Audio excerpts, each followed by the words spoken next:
আসসালামু আলাইকুম। তো স্টুডেন্টস, আজি আমি পড়িম ক্লাস 10 ম্যাথ অনুশীলনী 3.5 চ্যাপ্টার নাম্বার 3। তো স্টুডেন্টস, আমি অনুশীলনী 3.5 এর 1 2 3 এই অঙ্কবিলাক আমি কইছো। আজি আমি পড়িম 4 নম্বরের পৰা স্টুডেন্টস। তো স্টুডেন্টস, এইটো আছে 4 নম্বরের আমি 1 2 3 পড়িছো, আর বাকি আছে কিমান আমার 4 আর 5। তেনেহলে কি অনুশীলনী 3.5 এর যেটো অঙ্ক আছিল 4 নম্বরের, এই 4 নম্বর আর কি 5 নম্বরটো বাকি আছে। তেনেহলে এই দুটো আমি সলভ কৰিবলৈ চেষ্টা কৰিম আজি। তো স্টুডেন্টস, এতিয়া আমি কি 4 নম্বৰটো চাম। 1 2 3 পড়িছো। তোমালোকৰ দৰকাৰ পৰিলে এইটো ভিডিওত লিংক দিয়া থাকিব, চাই ল'বা। তো স্টুডেন্টস, 4 নম্বৰ কি কৈছে চাবা। গাইপথ এটাৰ ওপৰত দুখন ঠাই এ আৰু বিৰ দূৰত্ব কিমান? 100 কিলোমিটাৰ।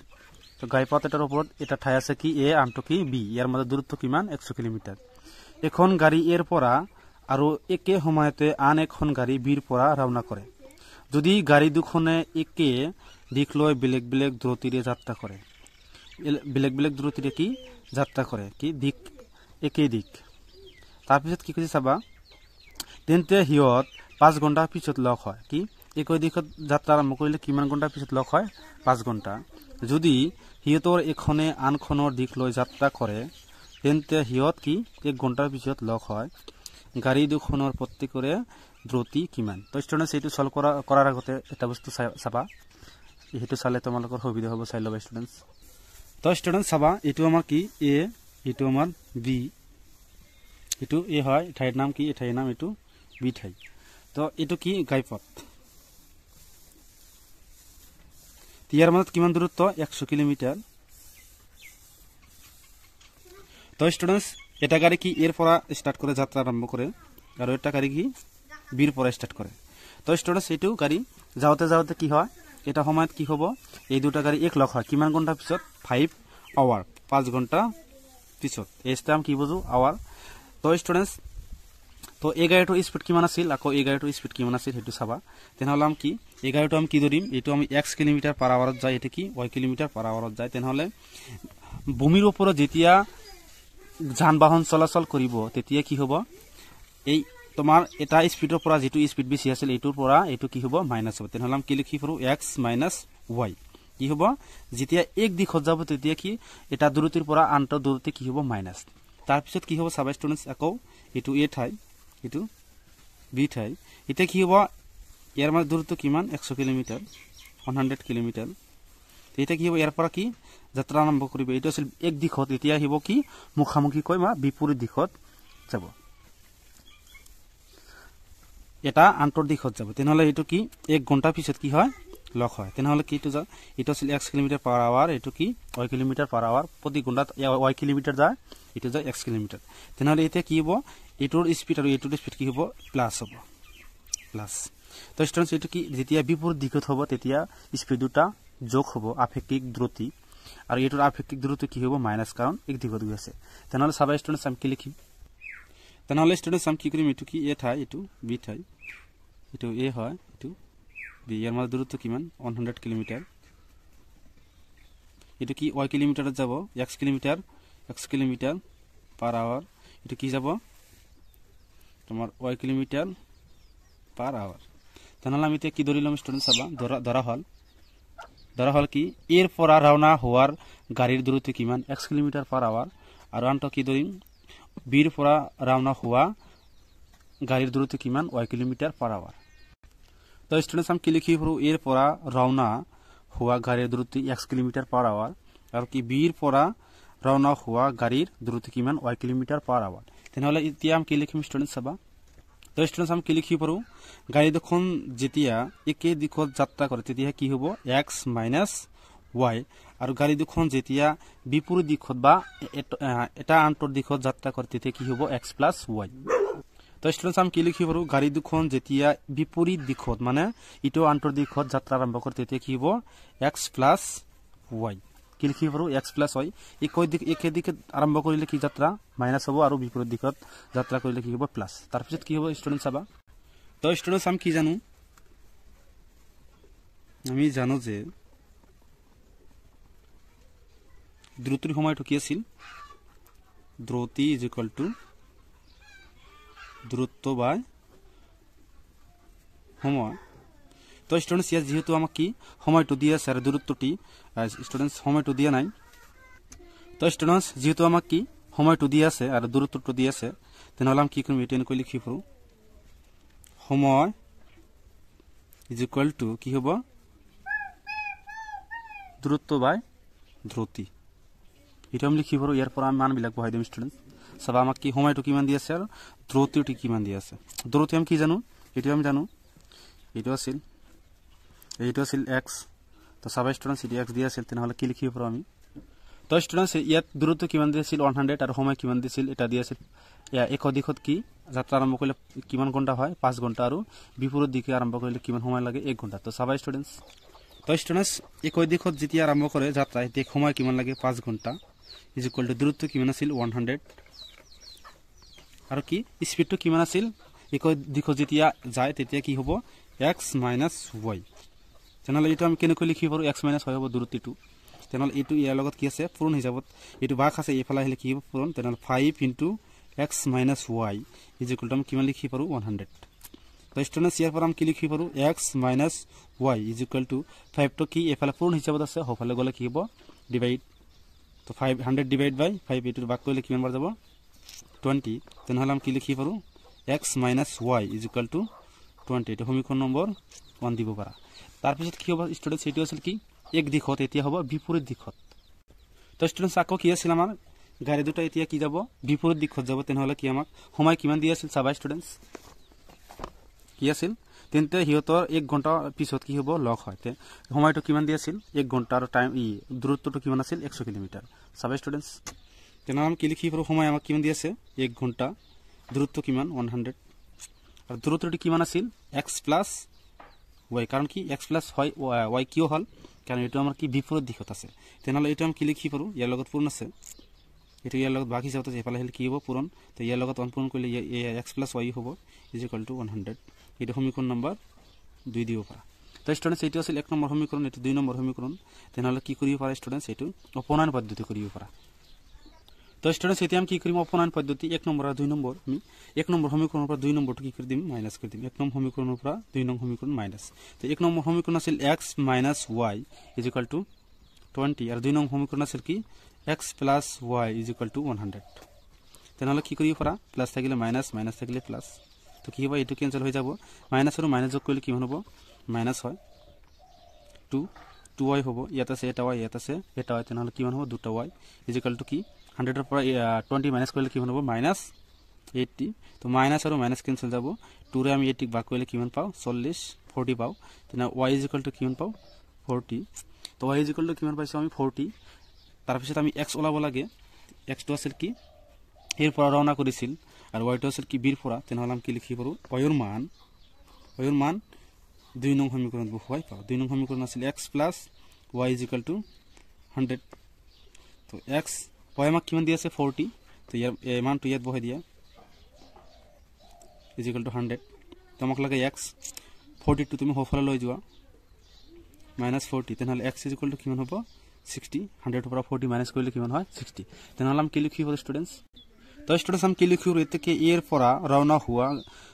হওয়া গাড়ির দূরত্ব কিমান আছিল x তেনেহলে x টাম কি ধরিম 60 কিলোমিটার/আওয়ার 60 কিলোমিটার/আওয়ার আৰু বিৰ পৰা ৰওনা হোৱা গাড়ীৰ দূৰত্ব কিমান আছিল y কিমান পাইছো আমি 40 তেনেহলে আমি কি লিখি পাৰো 40 কিলোমিটাৰ/আওয়াৰ এটো আছিল आंसर স্টুডেন্টস এতিয়া আমি কি পঢ়িম 5 নম্বৰটো পঢ়িম স্টুডেন্টস তো স্টুডেন্টস এতিয়া আমি 4 নম্বৰ 5 নম্বৰটো পঢ়িম সবা কি কৈছে এটা আয়তৰ যদি দৈৰ্ঘ্য কিমান 5 একক হ্ৰাস আৰু প্রস্থক 3 একক বৃদ্ধি করা হয় তেন্তে ইয়ার কালি কিমান হয় 9 বর্গ একক হ্রাস মানে কমাই দিয়া মাইনাস করে দিয়া আর বৃদ্ধি মানে কি প্লাস করে দিয়া যদি ইয়ার দৈর্ঘ্য কি 3 একক আর প্রস্থ 2 একক বৃদ্ধি করা হয় মানে এই দুটা কি করেছে বৃদ্ধি করেছে হয় তেন্তে কালি কি 67 বর্গ একক বৃদ্ধি পায় আয়তর দিকের প্রস্থ কিমান হবে এটু আমাক ওলাব লাগে সবাই স্টুডেন্টস তো স্টুডেন্টস ধরা হল কি আয়তর দিক x মিটার আর প্রস্থ y মিটার ধরা হল আয়তর দিক কিমান x মিটার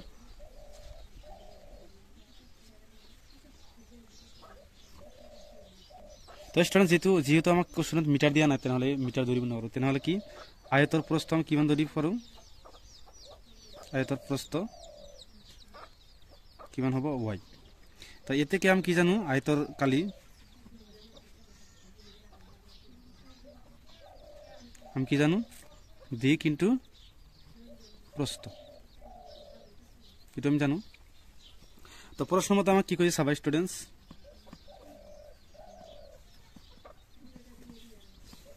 প্রশ্ন মতে আমাক কি কইছে তো প্রশ্ন মতে আমাক কইছে কি এটা তোর যদি দিগৰ কি 5 একক হ্ৰাস আৰু দিগৰ পৰা কি 5 মাইনাস কৰিব কৈছে আৰু 3 টো কি বৃদ্ধি কৰিব কৈছে তেনহলে কালিটো কিমান হ'ব কালিটো হ'ব আমাৰ কি 9 বৰ্গ একক হ্ৰাস না কালিটো মাইনাস হ'ব আৰু কি এটো কি এই দুটা কি বৃদ্ধি কৰিব কৈছে এটো প্লাস হ'ব আৰু কি কালিৰ লগত কি 67 টো কি বৃদ্ধি মানে কি প্লাস কৰা হ'ব তো স্টুডেন্টস চাবা তো স্টুডেন্টস আমি এটো কি লিখিব পাৰো আয়তৰ কালি আমি কি লিখিব পাৰো ইয়াত লিখিবা দিক মানে কিমান x * y মানে কিমান হ'ব এই প্ৰস্থ মানে y আৰু কালি আমাক কিমান হ'ব x * y এটো আছে কালি টোটাল কালি এটো আছে দিক ইনটু প্ৰস্থ তেনহলে আমাক কি কৰিব কৈছে সাবা স্টুডেন্টস দিগৰ পৰা কিমান একক হ্ৰাস 5 একক হ্ৰাস তেন x - y ইনটু তাৰপৰ কি কৈছে y মানে প্ৰস্থৰ পৰা কিমান 3 একক বৃদ্ধি তেনহলে y + 3 ইকুয়াল টু কালিৰ পৰা কিমান একক হ্ৰাস কৰিব কৈছে 9 একক 9 xy - 9 এটো আছে স্টুডেন্টস ইয়াৰ পৰা তুমি এতিয়া ক্যালকুলেশন কৰিব পাৰা তো স্টুডেন্টস দিগৰ পৰা 5 একক হ্ৰাস প্ৰস্থৰ লগত কি 3 একক বৃদ্ধি আৰু কালি কি জানো আমি x * y আয়তৰ কালি আমি কি জানো দিক আৰু প্ৰস্থ হলে কালি আমি কি হ'ব x * y তাৰ পিছত কি কালিৰ পৰা কি কৰিব কৈছে 9 একক আকৌ হ্ৰাস তেনহলে এটো ক্যালকুলেশন কৰিব ফৰ স্টুডেন্টস তো আমি কি কৰিম এই x এর এই দুটা পূরণ দিম এই -5 এর এটা পূরণ এই দুটা পূরণ দিম তেনহলে কি হ'ব x আর y পূরণ কৰিলে xy ইয়াৰ লগত কি আছে প্লাস ইয়াৰ সন্মুখত প্লাস ইয়াৰ সন্মুখত প্লাস প্লাস আৰু প্লাস পূৰণ কৰিলে plus 3x minus 5y minus 3 গুণ 3 গুণ 15 equal to x y minus 9 তো চলক বিলাক তুমি এক সাইডত লৈ যাবা আৰু সংখ্যা বিলাক এক সাইডত তেনহলে কি লিখিব পাৰো স্টুডেন্টস আমি লিখিব পাৰো যে x y plus 3x minus 5y এটো সংখ্যাটো বাওফালে এই হফালে লৈ যোৱা এটো তুমি বাওফালে লৈ x y এটো হফালে কি আছে প্লাস বাওফালে আহিলে মাইনাস আৰু 15 টু প্লাস মাইনাস আছে হফালে গলে কি হ'ব প্লাস তো -9 + 15 তেনহলে আমি কি কৰিব পাৰো xy ক্যান্সেল আমাক কিমান থাকে 3x - 5y = কি মাইনাস প্লাস কৰিলে কি হ'ব 6 এটো সমীকৰণ নম্বৰ 1 দিবা স্টুডেন্টস সমীকৰণ নম্বৰ 1 কি হ'ব 15 পৰা 9 মাইনাস কৰিলে কি হ'ব 6 তাৰপিছত কি কৈছে সাবা স্টুডেন্টস তাৰপিছত কৈছে কি যে যদি ইয়াৰ দৈৰ্ঘ্য 3 একক আৰু প্ৰস্থ 2 একক বৃদ্ধি কৰা হয় দুটা বৃদ্ধি কৰা হয় মানে প্লাস কৰা হয় তেন্তে কালি কিমান হয় 67 বর্গ একক বৃদ্ধি তো এতিয়া এই তিনিটা কি হ'ব প্লাস হৈ যাব তো স্টুডেন্টস আমি কি লিখিব পাৰো আকৌ কি দিগৰ লগত কি প্লাস কৰিব কৈছে দিগৰ লগত 3 ইনটু প্ৰস্থৰ লগত কি +2 ইকুয়াল টু আমি কালি কি জানো দিক ইনটু প্রস্থ মানে x y ইয়াৰ লগত প্লাস কি হ'ব 67 তো এটো ক্যালকুলেশন কৰি দিয়া x আৰু y xy plus 2x plus 3y minus plus 6 equal to xy minus plus 67 তো এটো ফোন কৰিলে এটো পাও তেনহলে কি আমি এটো এফালে লৈ আহিম এফালে আহিলে কি ক্যান্সেল যাব xy plus 2x plus 3y এটো তুমি বাওফালে লৈ আহা xy ইকুয়াল টু 67 মাইনাস এটো হফালে লৈ যোৱা 6 মানে এটো কি হ'ব ক্যান্সেল তেম কিমান পাম 2x plus 3y equal to কিমান হ'ব 61 এটো আছিল এটো তুমি সমীকৰণ নম্বৰ 1 দিবা তেনহলে স্টুডেন্টস এটো সমীকৰণ নম্বৰ সৰি স্টুডেন্টস এটো 2 হ'ব এটো সমীকৰণ নম্বৰ 1 আছিল এটো সমীকৰণ নম্বৰ 2 আছে তেনহলে এতিয়া আমি কি কৰিম প্ৰতিস্থাপন পদ্ধতি কৰিব পাৰা অপনয়ন পদ্ধতি কৰিব পাৰা বজ্ৰগুণন পদ্ধতি কৰিব পাৰা তেনহলে আমি এটো কি কৰিম স্টুডেন্টস এটো আমি অপনয়ন পদ্ধতি কৰিম স্টুডেন্টস অপনয়ন পদ্ধতি কৰোতে কি চলক দুটা কি সমান বনাই লব লাগিব আৰু যেটো ইয়াৰ সন্মুখত চিন আছে এটো একেই থাকিব লাগিব তো স্টুডেন্টস এটো আমি ক্যান্সেল কৰিব নোৱাৰো কাৰণ ইয়াৰ সন্মুখত আছে প্লাস ইয়াৰ সন্মুখত আছে মাইনাস এটো আমি ক্যান্সেল কৰিব পাৰো ইয়াৰ সন্মুখত আছে প্লাস ইয়াৰ সন্মুখত আছে প্লাস কিন্তু ইয়াৰ হহক দুটা একেই নাই তেনহলে এক হহক দুটা আমি একেই বনাই লম একেই বনাওতে কি এক নম্বৰক আমি 2 ৰ পূৰণ দিম 2 নম্বৰক আমি 3 ৰ পূৰণ দিম সাবা স্টুডেন্টস তো স্টুডেন্টস এটো অপনয়ন পদ্ধতি আছিল তো এক নম্বৰক আমি কি ৰ পূৰণ দিম 2 ৰে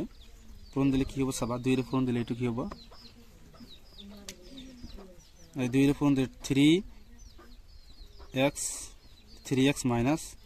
5y এইটুকু আমি কি পূরণ দিম 2 এর ইকুয়াল টু হফালে আমি 2 এর কি পূরণ দিব লাগিব তেনে পূরণ করলে কি হবে তো 6x minus 10y equal to কি মান হবে 12 এটো আছিল আকৌ কি হবে আমি এটো ইয়া কাম কি 2 নম্বৰ কামি 3 এর পূরণ দিম 3 এর পূরণ দিলে কি হবে 3 2 গুণ